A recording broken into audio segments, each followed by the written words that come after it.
Alright guys, if you're one of those people out there that bought a dashiki for their third screening of Black Panther, you damn well better go support this film. You fake woke ass nigga.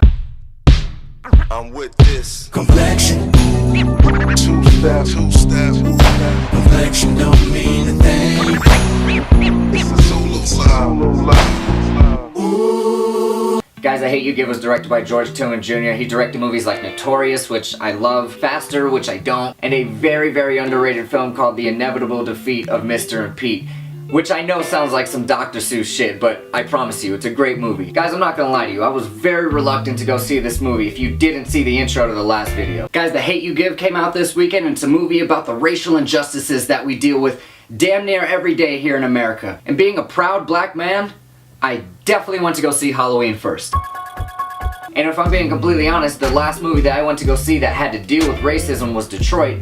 And if you've seen Detroit, you know it's a complete downer. And I'll just start out by saying that I think that this is such a great movie because not only does it talk about some shit that some of us go through on a day-to-day basis, it also tries to provide a solution to the problem. And I cannot stand movies that have to deal with racism that don't try to provide any solution. I'm looking at you, Bright. Guys, this movie is about a girl named Star, played by Amanda Stenberg. And one night Star goes out to a party. She meets up with a friend that she hasn't seen in a long time. They leave from the party because it gets shot up. And when Star and her friend are leaving the party, they get stopped by the police, and unfortunately, her friend is murdered by the police because the nigga was reaching for his hairbrush. And now we have to see how she deals with the repercussions after the incident. Guys, I'll start with my negatives because there's very few. I don't want you guys to think that just right off the jump I'm just wiping this movie's ass. The first like 10-15 minutes, corny as fuck.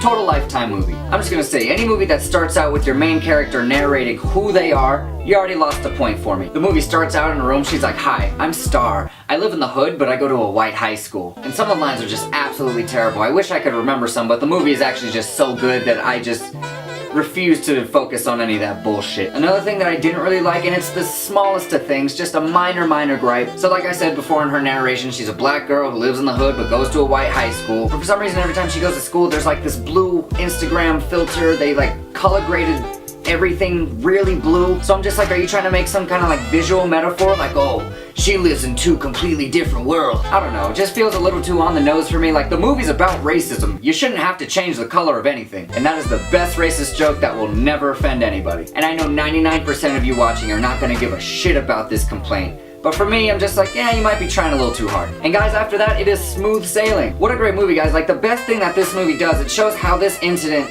can be interpreted so differently from so many different viewpoints. Like for me, anytime I hear about a black dude getting shot, I automatically assume that the cop is racist. Because he probably is. And that's how they portray it in the movie. But when they come from the white side, oh god, this is gonna sound weird. But from the white perspective in the movie, it's like, well, you know, he was giving the officer attitude, and the officer did tell him to stand outside the car, and then he proceeded to reach inside his car, and so we think the officer was just doing his job. And there was one scene in the movie where I was just like, that is the realest shit. She's talking to her uncle who's a black cop, so you know, he's not having a good time. And she says, so if there's a white guy in a suit and he does the exact same thing that my friend did, if he reaches in his car, is he gonna get shot?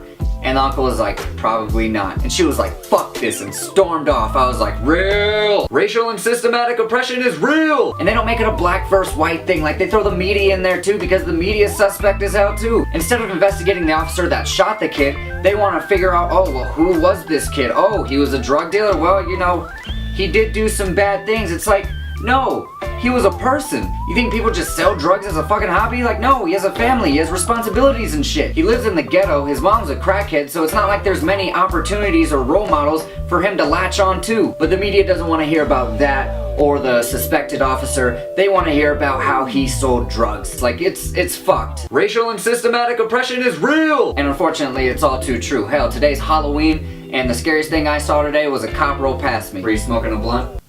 Yes. And real quick, let me just talk about the father's character who's played by Russell Hornsby. My god, he deserves the best supporting actor nomination for his performance in this movie, because oh my god. That scene where he lines his kids up on the lawn and he's like, I named you Star, Nubian, and something else, because you come from greatness. You come from greatness! I damn near shed a tear. I was like, oh, I was just blown away by his performance, and what they did with his character was just phenomenal. I know that took a little negative turn, but lastly, my favorite thing about the movie, and this is gonna end on a high note, my favorite thing about the movie is the movie's message, and it's that we gotta stop teaching the youth hate. And I hate to sound like some racial injustice warrior like, nigga, I do movie reviews, but that's what this movie's about. The hate you give little infants fucks everybody. Thug life. Children are not just born with hatred and evil and racism in their hearts. They are taught that shit, so maybe if we teach them to love, then maybe this world will be a better place. Thank you. Thank you. Guys, The Hate U Give is an A. It has phenomenal acting, it's a movie about racism that's not a downer, and it delivers a really strong message. Sure, there's some corniness in there, but doesn't ruin the movie at all. Guys, get on down to Liquid Vapor for your e-cigarette needs. It is a black-owned business. I thought this video should be the one where I let you guys know. Like, comment, subscribe, do all the shits. This is also a black-owned business, so please support me. Thanks for watching. Bye. Back to get wrecked. All respect to those who break their neck to keep their hopes in check. Cause though they sweat a brother majorly. And I don't know why your girl